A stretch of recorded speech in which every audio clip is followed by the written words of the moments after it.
शांति शांति शांति। अच्छे से स्टाइल देते हो आप। हरिओम। हाँ, तो आप लोगों के असाइनमेंट भी चालू हैं। यूनिवर्सिटी ने दिए हैं तो करने ही होंगे हमें। अच्छा। अ, अभी तक हमने आईपी में भारतीय दर्शन में हमारे चारवाक दर्शन, अम, जैन और बौद्ध दर्शन तीनों, नास्तिक दर्शन या अवैदिक दर्शन हो चुके हैं। आज हम जो स्टार्ट कर रहे हैं वो है मीमांसा दर्शन। मीमांसा दर्शन के बारे में हमने पिछले बार भी कुछ पढ़ा था। आप लोगों को कुछ याद है क्या? पिछले सेमेस्टर में आप लोगों ने कुछ थोड़ा बहुत याद है क्या पढ़ा था? मीमांसा मीमांसा दर्शन ये आपके छह जो वैदिक दर्शन है उनमें से एक बहुत महत्वपूर्ण दर्शन है। इसमें अब क्या हुआ था, जब जैसा हमने बौद्ध जैन दर्शन में पढ़ा, जब वेदों का कर्मकांड बहुत ज्यादा बढ़ गया, लोग उससे त्रस्त होने लगे। अपने अपने हिसाब से जब लोग वेदों के बारे में बात करने लगे तो उस समय जो बौद्ध दर्शन है, जैन दर्शन है, इनका बहुत प्रचार प्रसार उस समय हुआ, क्योंकि लोग कुछ अल्टरनेटिव ढूंढ रहे थे और उनको जो चाहिए वो उन दर्शनों में मिल रहा था। इसकी वजह से अपने जो वैदिक दर्शन है उनका आ, उनकी तरफ से थोड़ा थोड़ा लोग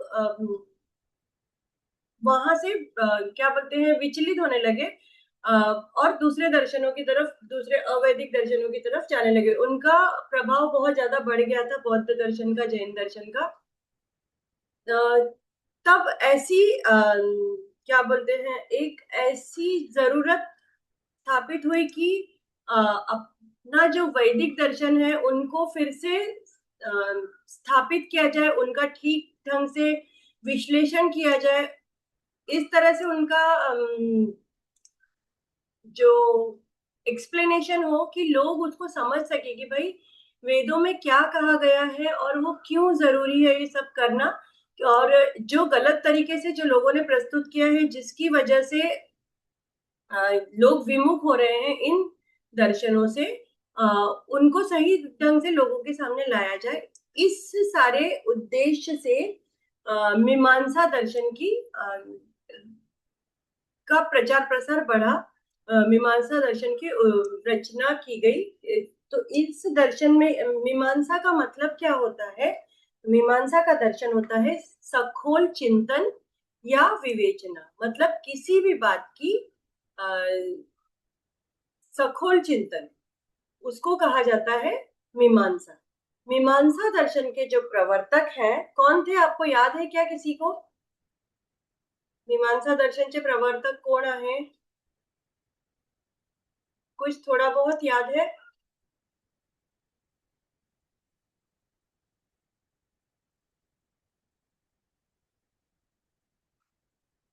नाही. सगळं विसरले का? चांगले चांगले मार्क मिळाले, सगळ्यांनाच खूप छान मार्क मिळाले. तर मीमांसा दर्शनचे प्रवर्तक मेनली, तुम्हाला मी मागे पण सांगितलं होतं, तुम्ही आप लोग हर एक दर्शन के प्रवर्तक कौन है, उनके साहित्य कौन सा है, उनका काल कौन सा है, ये अगर इतना भी आप याद रखोगे तो 3-4 लाइन आपके आंसर में जो इंट्रोडक्शन पार्ट होता है वो कवर हो जाता है और आप उतना इजीली लिख सकते हो। तो मीमांसा दर्शन के प्रवर्तक महर्षि जैमिनी थे।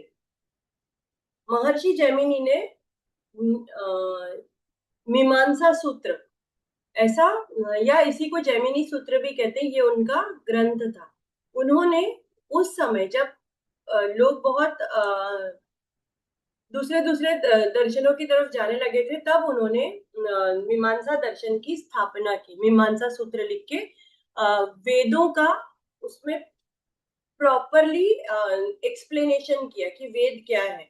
तो मीमांसा दर्शन का मुख्य उद्देश्य क्या था कि ये धर्म, ये इस संकल्पना को समझना, और वो जो धर्म है वो सिर्फ वेदों के द्वारा ही कैसे प्राप्त किया जा सकता है, उसको किस तरह से समझा जा सकता है, इसको स्पष्ट कर।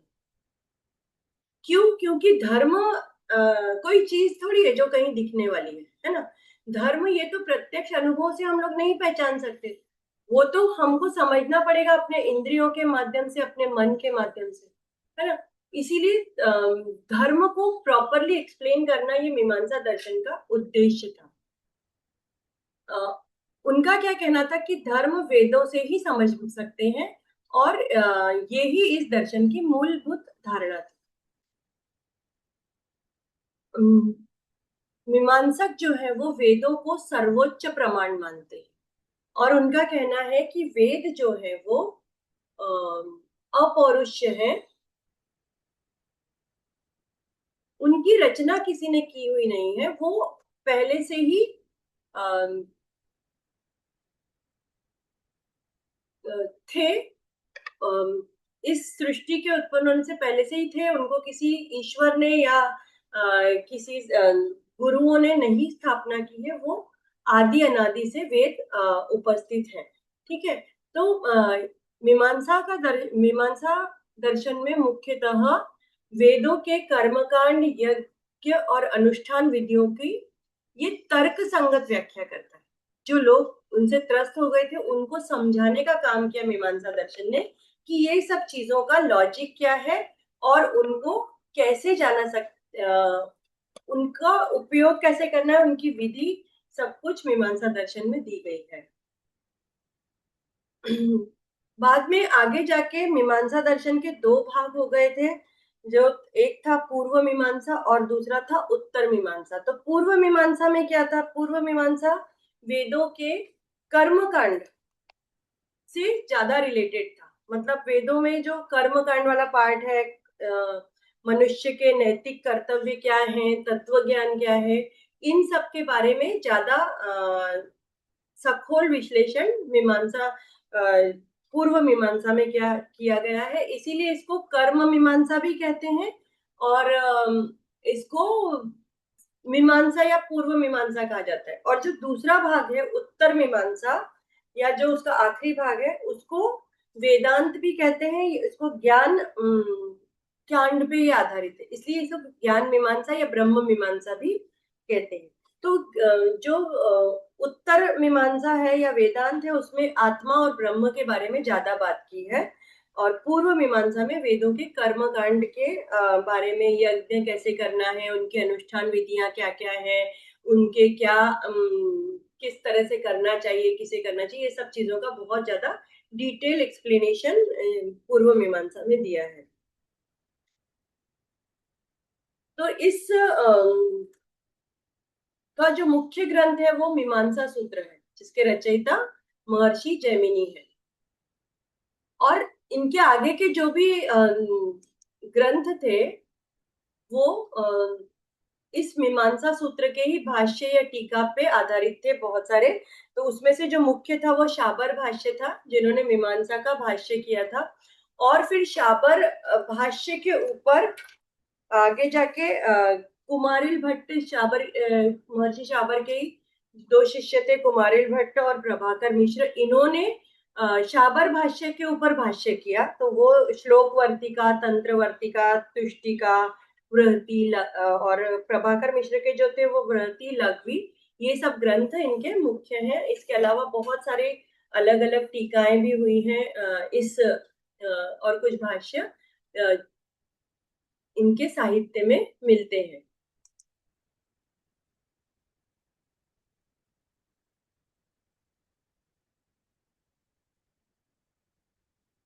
पहले मीमांसा ग्रंथ, पहले जो मनुष्य का उद्देश्य होता था ना, तो मीमांसा क्या करता है, दर्शन मनुष्य जीवन के कर्तव्य और नैतिकता पे भर देता है। उनका कहना क्या है कि कर्म ये ही जीवन के केंद्र है, और मनुष्य अपने प्रयत्नों से और अपनी अच्छी कृतियों के माध्यम से ही इच्छित फल प्राप्त कर सकता है। तो प्रारंभ में, शुरुआत के काल में इनका उद्देश्य सिर्फ स्वर्ग सुख को प्राप्त करना था। आज भी अगर मनुष्य का देखेंगे तो उद्देश्य क्या होता है कि स्वर्ग में जाना है ना। इतना ही उद्देश्य रहता है नॉर्मल मनुष्यों का। तो हम ऐसे कर्म करें जिनसे कि हम स्वर्ग में जा सके। तो मीमांसकों को अभी पहले जो इनिशियली उनके जो ग्रंथ है उसमें यही दिखता था कि स्वर्ग सुख प्राप्त करना है तो क्या करेंगे, तो यज्ञ और दान के माध्यम से ऐसे कर्म करें जिससे कि स्वर्ग की प्राप्ति हो, और स्वर्ग की प्राप्ति यही सर्वोच्च फल माना जाता। फिर धीरे धीरे क्या हुआ कि उनके विचारों में परिवर्तन होने लगा, थोड़ा थोड़ा चेंज होने लगा। फिर आगे जाके कुछ आचार्यों ने इन कर्म कांडों का क्या बोलते हैं उसको, सर्वोच्च फल क्या होना चाहिए कि अपनी आत्मा की शुद्धि और आखिर में मोक्ष प्राप्ति, ये तत्व कहीं पे अपने विचार प्रस्तुत किए। तो ये पहले जो मीमांसा दर्शन आगे जाके क्या हो गया कि वो सिर्फ कर्म प्रावधान न रहकर अपनी आत्मिक उन्नति की तरफ जाने वाला तत्व ज्ञान बन गया। ठीक है। और इनका एक उद्देश्य और क्या था कर्मकांड के अलावा, कि वेदों का जो है, वेदों का भाषा और वेदों की भाषा और उसके अर्थ का तर्क शुद्ध विश्लेषण कर, मतलब वेदों का डिटेल में एक्सप्लेनेशन करने का काम, वेदों में धर्म किसको बताया है, इन सारे उनकी आज्ञा क्या है वेदों की, उसमें किन चीजों को मना किया गया है, अगर किसी चीज के बारे में कहा है तो वो क्यों कहा है, मना किया है तो क्यों क्यों निषेध किया है किसी चीज का, उन सब का लॉजिकल रिप्रेजेंटेशन मीमांसा दर्शन में बहुत ही माइन्यूटली बताया गया है, जिससे कि जो लोगों का कंफ्यूजन था और जिसकी वजह से वो परवाटा शोध रहे थे, परवाटा ढूंढ रहे थे, दूसरे दर्शनों की तरफ जा रहे थे, तो वो वापस से अपने दर्शन की तरफ, अपने वेदों की तरफ वापस आ सके। इसलिए उन्होंने डिटेल्ड एक्सप्लेनेशन, बहुत तर्कशुद्ध विश्लेषण मीमांसा दर्शन में किया है। और इसके साथ ही मीमांसा दर्शन में भाषा शास्त्र, न्याय शास्त्र और तर्क शास्त्र, इनका भी बहुत सारा उपयोग किया गया है। इसीलिए मीमांसा दर्शन को अगर बहुत सारे लोग बोलते थे कि सिर्फ धार्मिक तत्व ज्ञान है, तो ऐसा नहीं है। मीमांसा दर्शन भारतीय बौद्धिक परंपरा जो थी उसका एक अधिष्ठान आप कह सकते हो, ऐसा मीमांसा दर्शन था। तो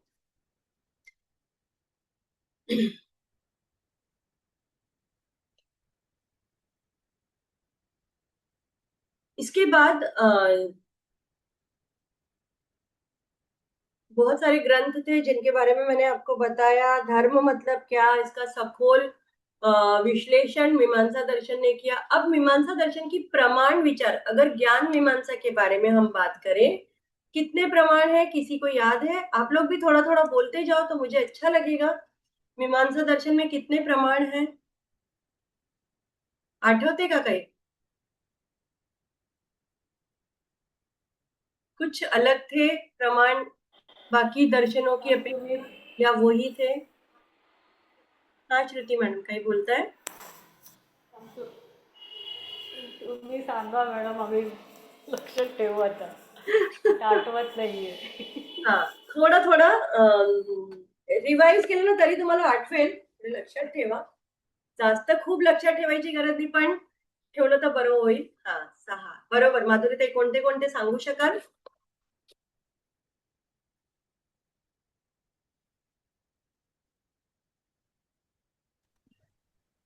प्रत्यक्ष, हाँ, उपमान, अनुमान, शब्द, दोन बरोबर. अर्थोत्पत्ती आणि काहीतरी अर्थापत्ती, उपलब्धी अनुपलब्धी असं काहीतरी. हाँ, अनुपलब्धि आणि अर्थापत्ति. अतः अभी क्या है, देखो शब्द तो इसमें रह गए। प्रत्यक्ष प्रमाण को तो हर कोई प्रमाण मानता है ना। प्रत्यक्ष म्हणजे काय है कि जो हम इंद्रियों के माध्यम से देखकर, हमने समझकर जो लिया है वो प्रत्यक्ष है। तो इसमें प्रत्यक्ष प्रमाण, अनुमान, शब्द प्रमाण तो है ही, क्योंकि ये वेदों को सर्वोच्च मान रहे हैं, इसलिए शब्द प्रमाण है। उसके अलावा उपमान, अर्थपत्ति और अनुपलब्धि, ये भी इन्होंने प्रमाण स्वीकार किए हैं। तो इसमें से सबसे मुख्य जो है वो प्रत्यक्ष है ना। दर्शन के ज्ञान के दो प्रमुख प्रकार है, प्रत्यक्ष ज्ञान और परोक्ष ज्ञान। हाँ, प्रत्यक्ष ज्ञान मतलब जो अपने को ठेठ अनुभव के द्वारा जो जाना जाता है वो प्रत्यक्ष। इसके बारे में हमने बहुत सारी बात की, सारे दर्शनों में लगभग सेम ही रहता है। तो आपको कुछ कुछ शब्द होते हैं ना, वो आप याद करके रखोगे ना तो किसी भी इसमें लिख सकते हो। तो प्रत्यक्ष तो हर एक इसमें है ही, प्रत्यक्ष अनुमान, ये तो सब एक चार्वाक को छोड़ दो तो चार्वाक सिर्फ प्रत्यक्ष को मानते हैं, बाकी सब प्रत्यक्ष अनुमान और शब्द को तो सारे दर्शनों में स्थान मिला ही है। तो मीमांसा दर्शन में प्रत्यक्ष ये सिर्फ प्रत्यक्ष ये ज्ञान प्राप्त करने के मूलभूत और विश्वासार्ह साधन माने गए हैं। प्रत्यक्ष मतलब क्या कि प्रत्यक्ष ज्ञान कब उत्पन्न होता है, जब वो आत्मा, इंद्रिय और विषय इन तीनों को एकत्र जब आते हैं तो जो ज्ञान होता है उसको प्रत्यक्ष ज्ञान कहा जाता है। आत्मा मतलब जो ज्ञाता है, जिसको ज्ञान प्राप्त करना है। इंद्रिय जो हमारी इंद्रिय जिनके द्वारा हम वो ज्ञान प्राप्त करते हैं, और वो विषय जिसका ज्ञान हम प्राप्त कर रहे हैं, जो अनुभव हम ले रहे हैं, ये जब तीनों एक साथ आते हैं तब जो ज्ञान होता है, मतलब आत्मा को बाह्य विषय से जोड़ने वाले इंद्रियों के साथ में जो ज्ञान प्राप्त होता है इसको त्रिपुटी प्रत्यक्ष कहते हैं। तभी आपको सत्य ज्ञान का स्थिति, सत्य स्थिति जो है उसका ज्ञान होता है, और इसी को प्रत्यक्ष प्रमाण कहा गया है। ठीक है। तो प्रत्यक्ष के इन्होंने दो प्रकार बताए, निर्विकल्प प्रत्यक्ष और सविकल्प प्रत्यक्ष। तो निर्विकल्प प्रत्यक्ष क्या है? तो निर्विकल्प प्रत्यक्ष ये ज्ञान का स्टार्टिंग पॉइंट, मतलब प्रारंभिक टप्पा है। मतलब एक ऐसी अवस्था कि हमने एक वस्तु को देखा, वो हमको पता चला, अंधेरा था, हमको कोई चीज वहां पे दिखी है, थोड़ी दूर पे कोई एक आकृति दिखी है, ये तो हमको ज्ञान हुआ कि कुछ है वहां पे। तो पर वो आकृति क्या है, वो मनुष्य है, वो पेड़ है, या वो कोई पशु पक्षी है, ये हमको, क्योंकि प्रकाश कम था इसलिए हमें वो उतना क्लियर नहीं हुआ। तो ये जो था प्रत्यक्ष, हमने इंद्रियों के माध्यम से कुछ चीज देखी है, तो ये था निर्विकल्प प्रत्यक्ष। ज्ञान तो हुआ है लेकिन वो क्लियर ज्ञान नहीं है, वो है निर्विकल्प प्रत्यक्ष। उसके आगे की जो स्थिति होती है वो सविकल्प प्रत्यक्ष होती है। मतलब जहां पे वस्तु को हम उसका स्वरूप, उसका आकार, उसका गुण ये स्पष्ट रूप से देख सकते हैं, उसको हम सविकल्प प्रत्यक्ष कहते हैं। मतलब जब रोशनी आ गई तो आपको क्लियरली पता चल गया कि ये मनुष्य था, ये पेड़ नहीं था, ये कोई मनुष्य था, ऐसा आपको क्लियर पता चला। या ये मनुष्य नहीं था जिसको हम रात में मनुष्य समझ रहे थे, वो कोई पेड़ था जो मनुष्य की तरह हमें दिखाई दे रहा था जब प्रकाश कम था। ये जो है वो सविकल्प प्रत्यक्ष होता है। तो इसीलिए मीमांसा दर्शन क्या करते हैं, प्रत्यक्ष को सबसे ज्यादा सर्वोच्च स्थान इन्होंने प्रत्यक्ष को दिया है। क्यों? क्योंकि प्रत्यक्ष जो है वो तटस्थ होता है, स्वयं प्रमाण और विश्वसनीय होता है।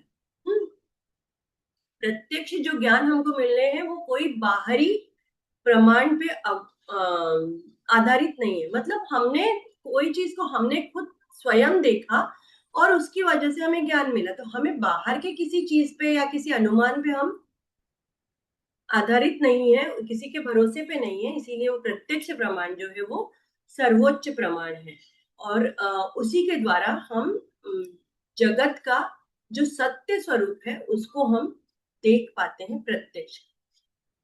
और इसी प्रत्यक्ष के आधार पे ही जो प्रमाण है वो बाकी के जो प्रमाण है वो आधारित होते हैं। ठीक है। तो दूसरा प्रमाण कौन सा है? अनुमान प्रमाण। तो अनुमान प्रमाण बहुत कुछ न्याय दर्शन में जैसा बताया था उसी की तरह से आधारित है कि हम किसी चीज को हमने इंद्रियों के माध्यम से नहीं देखा है, प्रत्यक्ष हमने कुछ देखा नहीं है, लेकिन जो ऐसी कुछ परिस्थितियां हैं जिनके आधार पे हमें उस चीज का नॉलेज होता है, ज्ञान होता है, उसको हम अनुमान प्रमाण कहते हैं। जैसे कि पर्वत पे धुआं है, अगर हमने पर्वत पे धुआं देखा तो हमें क्या समझ में आया कि पर्वत पे धुआं है, इसलिए इसका मतलब है कि वहां पर आग होगी। क्यों? क्योंकि हमने ये अनुभव किया है कि जहां जहां धुआं होता है वहां पे आग होती है, इसीलिए हमने अनुमान लगाया और बहुत बार हमारे अनुमान सही होते हैं। पर ये अ, हम उसको प्रत्यक्ष जितना प्रमाणित नहीं कह सकते, है ना। तो दूसरा होता है अनुमान प्रमाण। अनुमान प्रमाण में न्याय दर्शन में जो पंचावयी वाक्य थे, याद है वो आप लोगों को? थोड़ा थोड़ा रिवीजन करते जाओ मेरे साथ ही। कौन कौन से थे पंचावयी वाक्य? आठवतात? एक दोन तरी आठवतात? अनुमान के लिए पंचावयी वाक्य थे, किसी चीज का अनुमान लगाना है, पर्वत पे आग है तो हम क्या क्या लगाते थे अनुमान? काही थोडंफार आठवतंय? तुम्ही आन्सर कराल तर मला पण बरं वाटेल, मी भिंतींशी बोलत नाही असं वाटणार आहे. थोडंफार काहीतरी आठवतंय की पूर्ण ब्लँक झालं? चालू करा अभ्यास ना. तो पंचावयी वाक्य आपण आठवते का? प्रतिज्ञा, हेतू, उपनय, उदाहरण. प्रतिज्ञा, हेतू, उदाहरण, मग उपनय, निगमन. आठवते? येस, करेक्ट, बरोबर है ना. तर निगमन, करेक्ट, व्हेरी गुड माधुरी मॅडम, चांगला अभ्यास चाललाय. करत जा थोड़ा थोड़ा अभ्यास, म्हणजे कसं ते बहुत इजी हो जाएगा हमारे लिए आगे जाकर अभ्यास, ये सब चीजें एक्सप्लेन करना. तो मीमांसा दर्शन में भी इन पंचावयी वाक्यों को मानते हैं, लेकिन मीमांसकों का कहना क्या है कि इन पांच पांच टप्पों की जरूरत नहीं, इतना पंचावयी, इतना प्रक्रिया की जरूरत नहीं. प्रतिज्ञा, हेतु, उदाहरण, उपनय और निगमन, इन सबकी इतने सारे टप्पों की जरूरत नहीं है. तीन ही पायरी बहुत है उनके लिए, तीन स्टेप्स ही अनुमान करने के लिए, तीन स्टेप्स ही बहुत है. मतलब आप या तो प्रतिज्ञा, हेतु और उदाहरण ले लो. मतलब कि क्या है कि प्रतिज्ञा की कि कोई विधान है, कोई स्टेटमेंट है कि पर्वत पे आ गया है, उसका कारण वहां पे हमने ले लिया, हेतु ले लिया कि क्यों, क्योंकि वहां पे हमको धुआं दिख रहा है. और तीसरा हमने निगमन कर लिया कि इसीलिए क्योंकि आग है, पर्वत पे आग है, वहां धुआं दिख रहा है, तो हम इसका मतलब है कि वहां पे धुआं है, इसलिए वहां पे आग होगी. ये तीन तीन टप्पे ले लो तो भी बहुत है. या कुछ मीमांसक जो है वो पहले के तीन टप्पे लेते हैं, कुछ मीमांसक पीछे के तीन टप्पे लेते हैं. तो पहला हमारा क्या है? प्रतिज्ञा. वो क्या है? वो विधान जिसके आधार पे हम निष्कर्ष निकालते हैं, क्या पर्वत पे आग है ना. वो हो गया, ये स्टेटमेंट है. दूसरा था हेतु, मतलब जो कारण है, क्यों हमने ऐसा बोला, वो क्या था? क्योंकि वहां पे धुआं दिख रहा है, ये हो गया आपका हेतु. तीसरा उदाहरण, कि ऐसा हमने कब देखा था, जैसे हमारे रसोई घर में आग होती है, तो वहां पे धुआं निकलता है. ऐसा जो उदाहरण था, किसी हमने जो पहले कोई चीज देखी हुई है उसके उदाहरण से हम जो लगाते हैं उसको उदाहरण में लेते हैं. ऐसा जो ऐसा नियम जो उन दोनों का संबंध दिखाता है ना, आग और धुएं का. फिर उपनय था. उपनय मतलब क्या? ऐसा नियम जो उन दोनों परिस्थितियों को जोड़ता है. अभी ऐसा नियम, वो क्या था कि पर्वत पे धूल है, धुआं है, इसका मतलब वहां पे आग होनी ही चाहिए. और लास्ट में क्या आता था? निगमन. निगमन मतलब लास्ट स्टेटमेंट, है ना, निष्कर्ष, कि इसीलिए पर्वत पर आग है, ये लास्ट स्टेटमेंट. तो ये पांच स्टेटमेंट जो होते हैं उनको हम कहते थे पंचावयी वाक्य. यही आपको न्याय दर्शन में भी पढ़ने हैं. यही हमने कुछ फेर फार करके हमने जैन दर्शन में भी ये पंचावयी वाक्यों को लिया था. तो ये सब चीजें आप थोड़ा सा याद रखोगे, बार बार आएगा तो अभ्यास का जो थोड़ा आपकी मेहनत कम हो जाएगी, आप याद रखेंगे, है ना. तो मीमांसक जो है वो क्या करते हैं, कुछ मीमांसक पहले के प्रतिज्ञा, हेतु और उदाहरण, इनको ही 3 टप्पे, ये 3 स्टेप्स काफी हैं, ऐसा बोलते हैं। तो कुछ लोग लास्ट के 3 स्टेप्स को इनफ मानते हैं। वो बोलते हैं कि लास्ट के 3 उदाहरण, उपनय और निगमन, ये पूरे से इतना 5-5 स्टेटमेंट बोलने की, 5-5 वाक्य बोलने की जरूरत नहीं। ठीक है।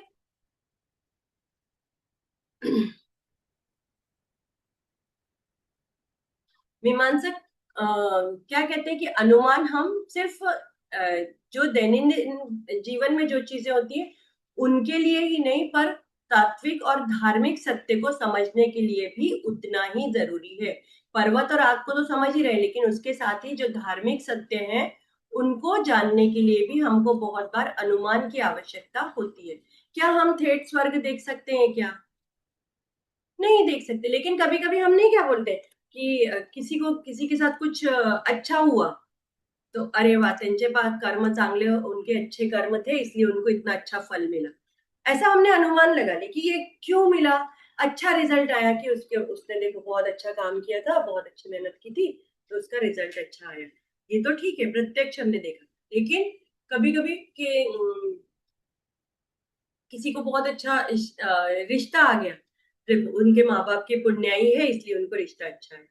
किसी के साथ बुरा हुआ तो हम लोग तुरंत ऐसा अनुमान लगा लेते हैं कि देखो वो हमेशा सबकी बुराई करते ना, म्हणून त्यांच्यासोबत पण असं होणार। होता है ना ऐसा बहुत बार। तो तत्व और धर्म की बहुत सारी चीजों को समझने के लिए भी हम बहुत बार अनुमान का उपयोग करते हैं। तो अनुमान प्रमाण बहुत बार उपयोग किया जाता है। इसीलिए जैसे कि कर्म के फल हम अनुभव कैसे करेंगे, तो धर्म तत्व को हम प्रत्यक्ष देख नहीं सकते, लेकिन यज्ञ विधि, वेद विधि और कर्म, इनको हम देखते हुए हम कहते हैं कि भाई ये सब चीजें, ये आदमी बहुत पुण्य कर्म करता है तो ये स्वर्ग में जाने वाला है। ऐसा हम अनुमान लगा लेते हैं। इसीलिए अनुमान जो है वो धर्म, कर्म और फल, इनका संबंध स्पष्ट करने का प्रमाण भी है, ऐसा मीमांसक कहते हैं। पूर्व मीमांसा की बात हम कर रहे हैं, है ना। मीमांसा दर्शन मतलब पूर्व मीमांसा, और वेदांत मतलब उत्तर मीमांसा, ये आप याद रखो। फिर जो तीसरा जो प्रमाण है इनका वो है उपमान। उपमान मतलब सादृश्य ज्ञान। अब इस सादृश्य ज्ञान मतलब मीमांसा दर्शन में उपमान को भी एक स्वतंत्र प्रमाण माना गया। मतलब क्या कि कोई तुलना के द्वारा मिलने वाला ज्ञान, है ना। कि किसी ने कभी नीलगाय नहीं देखी है, लेकिन वो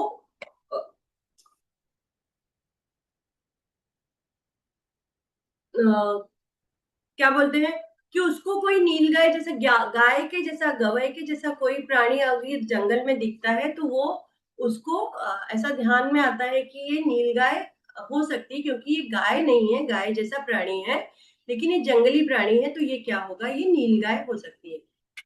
थोड़ा सा उपमान मतलब क्या है कि हम एक आध नई गोष्ठी को, नई चीज को हम पहले जो हमको मालूम थी ऐसी चीज के साथ में तुलना करने से जो ज्ञान हमको मिलता है उसको उपमान प्रमाण कहते हैं। और उपमान को इन्होंने भी, जैसे न्याय दर्शन ने स्वतंत्र प्रमाण माना है, वैसे ही मीमांसा दर्शन ने भी स्वतंत्र प्रमाण माना।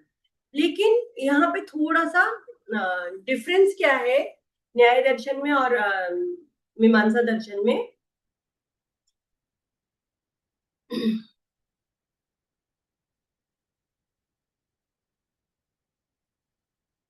कि न्याय दर्शन में वो क्या कहता है कि समझो पहले उसने कोई प्राणी कभी देखा नहीं नीलगाय जैसा, सिर्फ उसको किसी ने तो भी बताया है। एक व्यक्ति जंगल में जा रहा था, उसको किसी ने बताया कि नीलगाय जो होती है वो क्या होती है कि गाय जैसी ही एक प्राणी होती है, एक जंगली प्राणी होता है, वो जंगल में मिलता है। तो वो कभी जो भी जंगल में जाता है और उसको जब उसने नीलगाय को देखा तो उसको वो वर्णन जो उसने याद, जो सुना था वर्णन, उससे ये मिलता जुलता वर्णन लगा। तब उसको ये ज्ञान हुआ कि ये जो प्राणी है ये गाय जैसा है, और ये जंगली प्राणी है, तो ये नीलगाय होगा। ये ज्ञान उसको उपमान के द्वारा मिलता है, ऐसा न्याय दर्शन में कहा गया। मीमांसक क्या कहते हैं कि अभी हमने कोई चीज देखी और पहले हमने उसके बारे में वर्णन वगैरह सुना नहीं, आज हमने कोई चीज देखी और उसके द्वारा, उसके आधार पे हमने पहले कोई चीज देखी हुई थी, उससे हम उसकी तुलना जब करते हैं तो उसको मीमांसा दर्शन उपमान कहते हैं। मतलब क्या, इसने कभी नीलगाय का वर्णन वगैरह सुना नहीं है ये आदमी। कोई जंगल में गया एक व्यक्ति, उसने वहां पे गाय जैसी दिखने वाली एक चीज देखी, उसने जंगल में नीलगाय को देखा। हाँ, उसने नीलगाय देखा भी नहीं है, उसके बारे में सुना भी नहीं, लेकिन उसने गाय को देखा है। तो पर उसने गाय जैसी दिखती है, इसका मतलब ये क्या है कि वर्णन नहीं सुना है, लेकिन उसको तो उसने समझा कि हाँ ये गाय जैसा प्राणी है, गवय है, तो ये गाय नहीं है। तब उसको ज्ञान होता है कि ये नीलगाय है। ये ज्ञान क्या है, ये प्रत्यक्ष नहीं है, क्योंकि गाय को उसने प्रत्यक्ष तो वहां पे देखा नहीं, और अनुमान भी नहीं है, क्योंकि उसने कोई अनुमान नहीं लगाया, वो सामने देख रहा है उस नीलगाय, है ना। शब्द ज्ञान नहीं है, क्योंकि किसी ने उसको पहले से वर्णन नहीं किया था, इसलिए ये इन तीनों में तो नहीं आ सकता। प्रत्यक्ष उससे यहाँ पे उसको प्रत्यक्ष गाय और नीलगाय दोनों एक साथ दिख नहीं रही है, तो ये इसको प्रत्यक्ष प्रमाण भी नहीं कह सकते आप। ये अनुमान भी नहीं लगा सकता, क्योंकि उसने नीलगाय कभी सुना नहीं है, और ये शब्द ज्ञान भी नहीं हो सकता, क्योंकि वर्णन भी नहीं सुना है। इसीलिए वो क्या कहते हैं कि इसको तुलना करके उसको जो नॉलेज मिल रहा है, इसलिए इसके लिए एक स्वतंत्र प्रमाण होना चाहिए। और इसीलिए वो लोग मीमांसक उसको क्या करते हैं, उसको स्वतंत्र प्रमाण की, एक चीज को देख के हमने जो पहले कोई चीज देखी थी उसके साथ उसकी तुलना करके जो ज्ञान मिलता है, उसको मीमांसक जो है वो उपमान प्रमाण कहते हैं।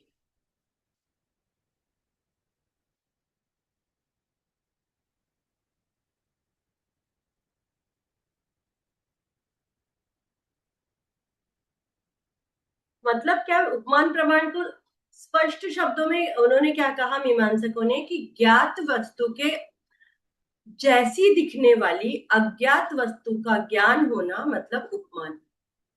ज्ञात वस्तु के सदृश उसके जैसी दिखने वाली, इसके सदृश से अज्ञात वस्तु का ज्ञान होना मतलब उपमान प्रमाण। मतलब जिस वस्तु की अपने को जो वस्तु पता है उसी के जैसे समान आधार पर जो नई वस्तु की पहचान होती है, जो ज्ञान मिलता है, उसे उपमान प्रमाण कहते हैं। ठीक है। पाश्चात्य तर्कशास्त्र में एक ऐसे ही संकल्पना है जिसको वो लोग वेस्टर्न फिलोसफी में उसको एनालॉजी कहते हैं, एनालॉजी। ठीक है। अब उसके बाद जो तीसरा प्रमाण है, सॉरी चौथा जो प्रमाण है वो है शब्द प्रमाण।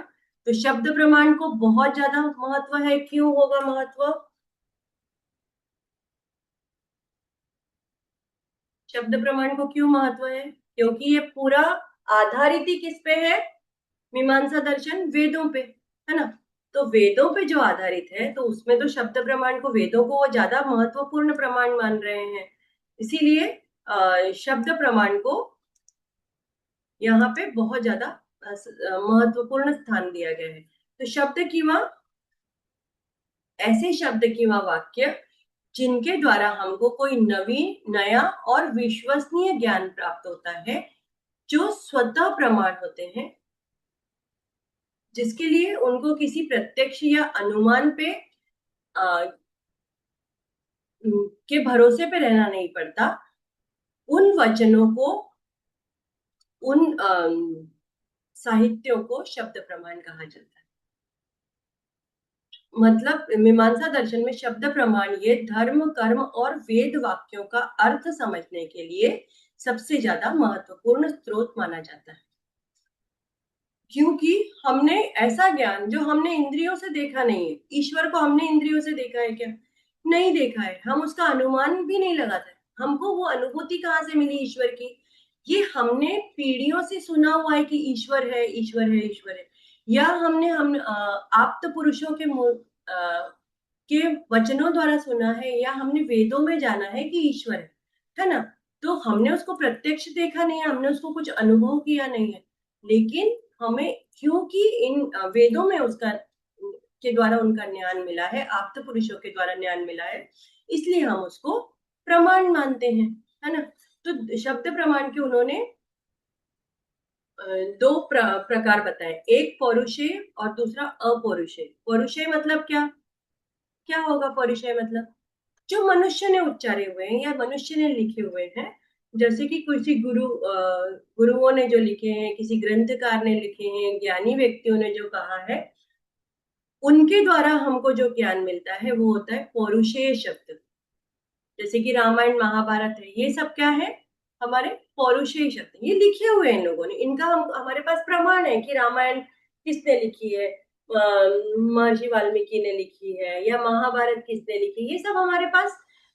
इवन भगवत गीता वो पौरुषेय है, भगवान कृष्ण ने बोली हुई है। लेकिन दूसरा जो है वो अपौरुषेय, मतलब ऐसा ज्ञान जो किसी मनुष्य, देवता या ऋषियों ने तैयार नहीं किया है, जो स्वतः उत्पन्न हुआ है, अनादि है और जो नित्य है, जो हमेशा से था, जिसका कोई आदि नहीं है, जिसका कोई अंत नहीं। ये क्या है? जैसे कि वेद वाक्य। हाँ, वेद जो है वो अपौरुषेय है, उनको उनका कोई कर्ता नहीं है और उनका निर्माण कभी नहीं हुआ, वो हमेशा से नित्य है, वो हमेशा से अस्तित्व में थे। हमें उनका ज्ञान कुछ ऋषि मुनियों के द्वारा हमें उसका ज्ञान हुआ है, लेकिन ऋषि मुनियों को भी वो ज्ञान वो अनादि सृष्टि से मिला हुआ है, उन्होंने कहीं से उसको प्राप्त किया, बहुत तपस्या करके, और उन्होंने हम तक पहुंचा। ठीक है,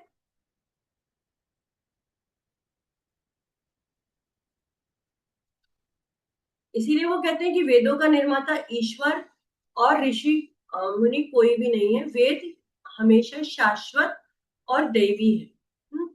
वेद वाक्यों को उन्होंने दो प्रकार में बांटा है, एक सिद्धार्थ वाक्य और दूसरा विधायक वाक्य। सिद्धार्थ वाक्य मतलब क्या? जिससे हमें किसी चीज की, जिसको हमें जानना है, उसके बारे में नॉलेज मिलता है। और विधायक वाक्य क्या होते हैं? वो कृतियां जिनके द्वारा हम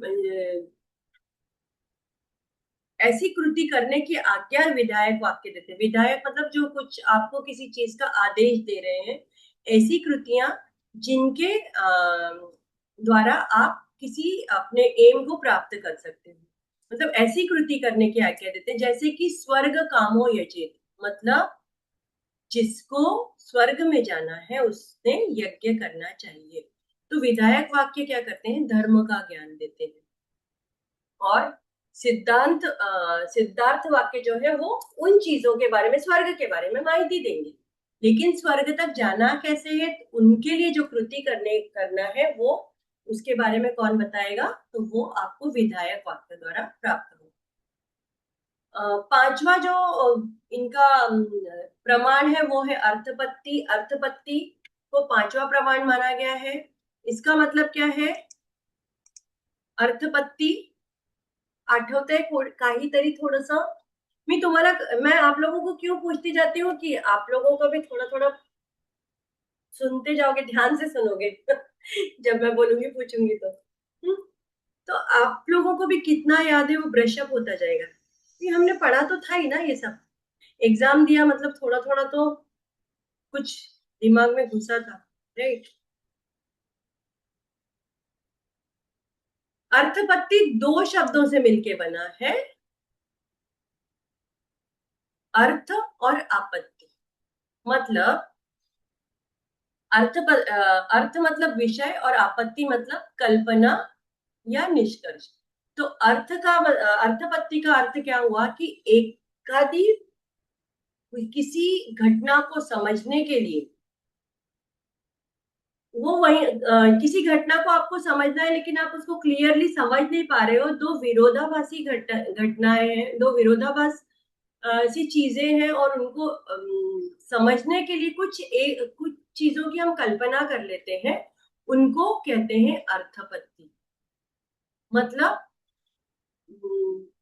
दो एक ऐसी घटना जो हमको प्रत्यक्ष रूप में दिख रही है, लेकिन उसकी वजह से मन में कुछ विरोध निर्माण हो रहा है, तो उस विरोध को दूर करने के लिए, उस विरोध का निरसन करने के लिए मन में जो कल्पना की जाती है उसको हम अर्थपत्ति कहते हैं।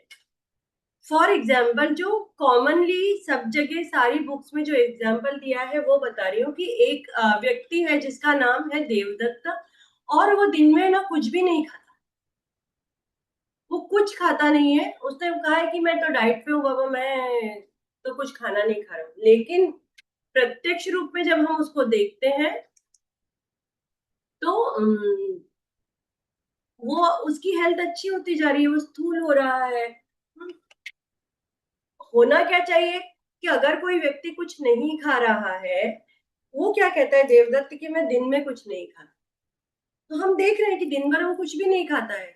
तो होना क्या चाहिए, ताकि उसकी जो हेल्थ है वो कम होनी चाहिए थी, वो बीमार पड़ना चाहिए था, या एटलीस्ट वो कुछ दुबला पतला होना चाहिए था। अगर दिन भर नहीं खाएंगे, हम नहीं खाएंगे, एक दिन नहीं खाएंगे, तो हमें तो रात तक तो हालत खराब हो जाती है, हमारी वीकनेस आ जाती है ना। तो उस व्यक्ति को अगर वो कुछ नहीं खा रहा है तो उसको वीकनेस आनी चाहिए, वो तो अच्छा भला तंदुरुस्त है। मतलब कहीं ना कहीं विरोधाभास हो रहा है कि ये आदमी कुछ नहीं खा रहा है तो भी इसकी सेहत अच्छी हो रही है। तब हम मन में एक कल्पना करते हैं कि इसका मतलब क्या है कि ये कभी ना कभी तो खाता होगा, और वो कभी ना कभी कब होगा, अगर वो दिन नहीं है तो वो रात है ना। तो हम बीच में एक उस विधान को समझने के लिए हम एक कल्पना करते हैं कि देवदत्त दिन में नहीं खाता, इसका मतलब है कि वो रात में खाता होगा, इसीलिए वो स्वस्थ है ना। तब वो वाक्य पूरा हो जाता है और वो अच्छी तरह से समझ में आ जाता है। तो किसी चीज को समझने के लिए जो हम कल्पना करते हैं या जो हम निष्कर्ष निकालते हैं उसको कहा जाता है अर्थपत्ति। जैसे बहुत सारे लोग ये करने के लिए बैठते हैं ना, मोर्चे लेके बैठते हैं, है ना। वो लोग क्या मोर्चे लेके बैठते हैं, आमरण अनशन। भाई आमरण अनशन 10 दिवसापासून, आणि त्याची तर चांगली तब्येत चांगली आहे एकदम, कसं काय शक्य आहे का?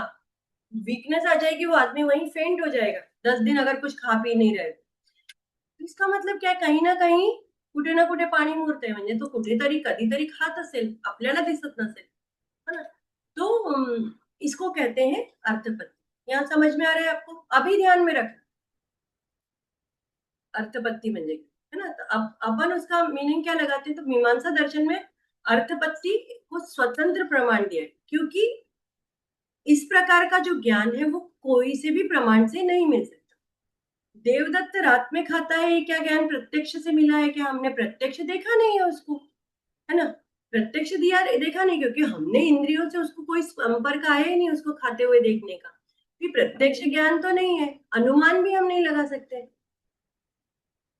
धुआं और आग में एक व्याप्ति संबंध जो था, जो एक निश्चित संबंध था, वो देवदत्त के को जो वो हेल्दी हो रहा है, वो जाड़ हो रहा है, वो क्या बोलते हैं स्थूल हो रहा है, और उसका रात में खाएगा और स्थूल हो रहा है, ऐसा कोई निश्चित नियम नहीं है ना, इसमें कोई व्याप्ति संबंध नहीं है, तो हम उसको अनुमान भी नहीं कर सकते। और शब्द तो है ही नहीं, क्योंकि किसी ने हमको बताया थोड़ी है ना। किसी के विश्वस्त व्यक्ति ने नहीं बताया हमको, अगर बताया भी होगा तो कोई चुगली करने वाले व्यक्ति ने बताया होगा कि भाई ये रात में, ये दिन भर खाता नहीं है, रात में खाता बैठता है। ऐसे होते हैं बहुत सारे चुगली करने वाले लोग, काहीतरी सांगतो जेवत नाही रात्री खात असेल तो, म्हणून तर एवढं जाड होतं, ऐसा अपन बोलते हैं। पर वो बताने वाली व्यक्ति क्या वो कोई आप्त पुरुष है क्या? नहीं, तो आप्त पुरुष नहीं है, कोई सिद्ध पुरुष नहीं है जो कभी झूठ नहीं बोलता, ऐसा व्यक्ति नहीं है, तो हम उसको शब्द प्रमाण में भी नहीं ले सकते। इसीलिए अर्थपत्ति को मीमांसकों का क्या कहना है कि ये न प्रत्यक्ष है, न अनुमान है, न शब्द है, इसीलिए एक स्वतंत्र और अलग से प्रमाण की जरूरत है, और इसीलिए उन्होंने उसको तर्क अर्थपत्ति प्रमाण को प्रमाण की का दर्जा दिया। उसके बाद एक और प्रमाण इन्होंने माना है मीमांसकों ने, जो भट्ट मीमांसक थे, कुमारिल भट्ट, उनके और अद्वैत वेदांत, इन दोनों ने दोनों ही प्रमाण प्रणालियों में अनुपलब्धि इसको एक स्वतंत्र प्रमाण माना। स्वतंत्र प्रमाण क्यों कि इन्होंने क्या कहा कि किसी वस्तु के अभाव के द्वारा जो थेट ज्ञान प्राप्त होता है, जो प्रत्यक्ष ज्ञान प्राप्त होता है, उसको उन्होंने अनुपलब्धि या अभाव का ज्ञान ऐसा कहा। अनुपलब्धि मतलब कि कोई चीज नहीं है, उसका अभाव। ये अपने को किसके द्वारा समझेगा? अनुपलब्धि के द्वारा समझेगा। जैसे कि आप इस रूम में आपको टेबल दिखता है, दिया दिखता है, कुर्सी दिखती है, सब चीजें दिख रही हैं, लेकिन आपको वहां पे कोई रहता था वहां पे, पर वो नहीं है, अब वहां नहीं। तो आपको किस चीज का ज्ञान हुआ वहां पे? आपको घड़े का ज्ञान हुआ कि ये घड़ा यहाँ पे नहीं है। किससे ज्ञान हुआ? उस घड़े के अभाव से। एक घड़ा या मटका उस रूम में हमेशा रहता था, आज नहीं है, बाकी सब चीजें हैं, तो उसका ज्ञान तो मिला ना आपको। घड़े का, मटके का ज्ञान तो मिल रहा है, पर वो किससे मिल रहा है? वो ज्ञान उसके उपलब्ध न होने की वजह से या अभाव की वजह से जो ज्ञान मिल रहा है, उसको कहा जाता है अनुपलब्धि। क्लियर?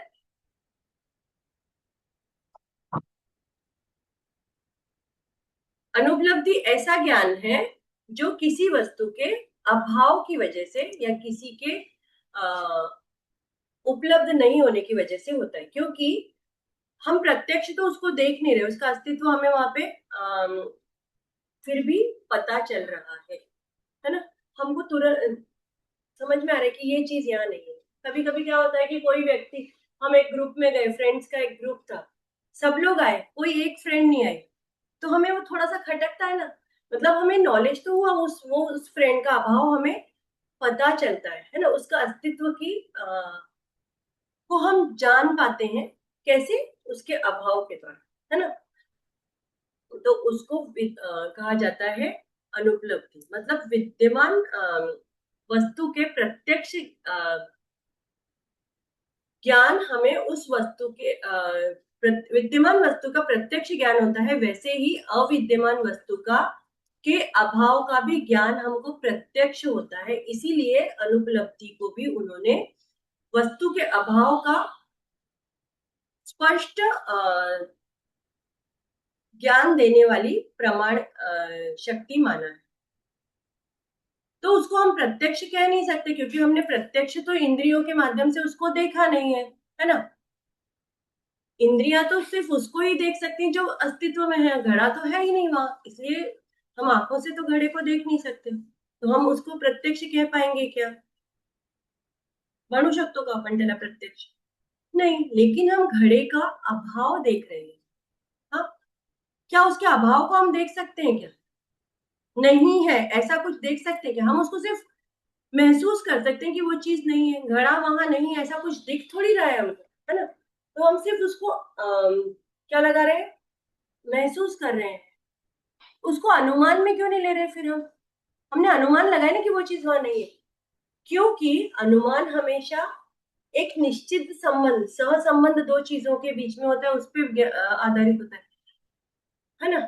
तो जैसे कि धुआं और आग का संबंध था, घड़े का नहीं दिखना और घड़े का अभाव, इसका कोई निश्चित संबंध तो इन दोनों में है नहीं, इसलिए इसको हम अनुमान भी नहीं कह सकते, है ना? इसीलिए उसको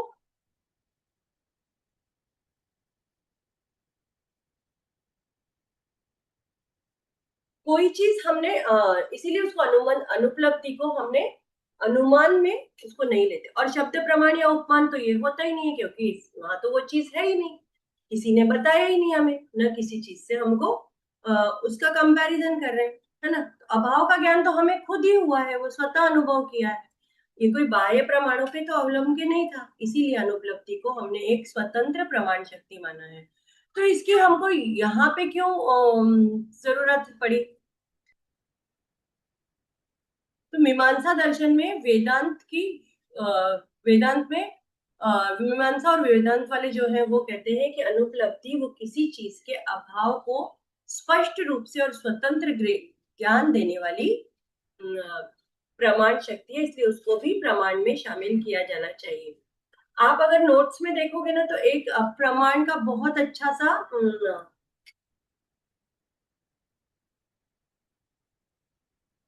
एक मिनट में देखती हूँ, अगर मैं शेयर कर पाई तो स्क्रीन को, बहुत अच्छा उन्होंने एक चार्ट दिया है, आपके नोट्स में है, क्या आप देख सकते हो इस चार्ट को? तो ये नोट्स में चार्ट है, आप इसके उनका कंपैरिजन है सारे प्रमाण का, कि क्या है प्रत्यक्ष क्या है, तो प्रत्यक्ष का अर्थ, प्रक्रिया, उदाहरण, मीमांसा दर्शन में उसका महत्व क्या है, ये सारी चीजें आप इस चार्ट में देख सकते हो। तो एक ही चार्ट में आपको सारी चीजें बहुत क्लियरली आप और उसको कंपैरेटिव स्टडी आप कर पाओगे। तो आप इस चार्ट को अपने इसमें जरूर देख लेना। प्रत्यक्ष प्रमाण क्या है, अनुमान प्रमाण क्या है, उपमान क्या है, शब्द क्या है, अर्थपत्ति क्या है। हाँ, ये सारा एक बहुत सुंदर सा, बहुत अच्छा सा एक्सप्लेनेशन उन्होंने दिया है आपके नोट्स में। ठीक है,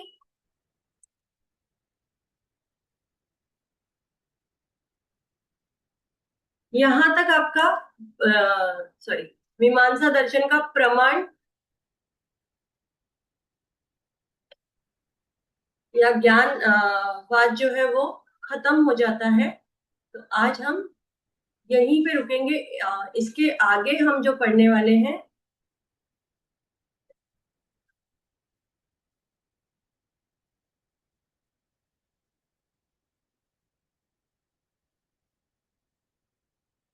वक्त अजून काही बाकी आहे त्याच्या, ये प्रमाण पे है ना, एक ना एक क्वेश्चन आता ही है। तो प्रमाण है ना, आप थोड़ा सा अच्छे से कर लो, थोड़ा थोड़ा ही फर्क है सारे दर्शनों में, स्पेशली प्रमाण में।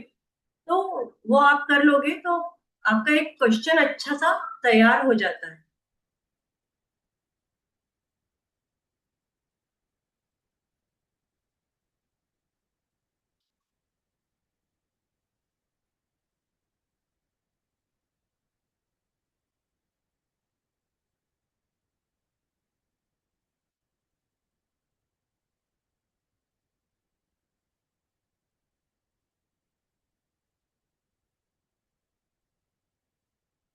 ठीक आहे, आपण आज इकडे थांबूया आणि